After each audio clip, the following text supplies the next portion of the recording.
Hi everyone. In this short video, we are going to compute the following limit. First, we notice that as x approaches 2, both the numerator and the denominator approach 0. Therefore, this limit here is an indeterminate form of type 0 over 0.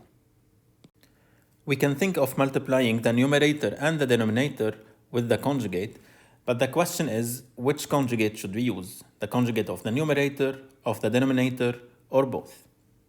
So if we don't know how to proceed, let's just make a choice and try using one conjugate, for example, the conjugate of the denominator. After using the identity for a minus b times a plus b, our function becomes... Here we notice that we have no common factor between the numerator and the denominator, and we still have the indeterminate form 0 over 0. So in this expression, let's now try multiplying with the conjugate of the numerator, square root of 6 minus x plus 2.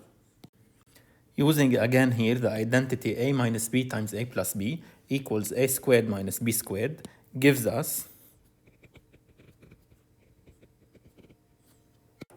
after cancelling out the common factor 2 minus x, the limit of this function here can be evaluated by direct substitution and is equal when x approaches 2 over 4 or 1/2.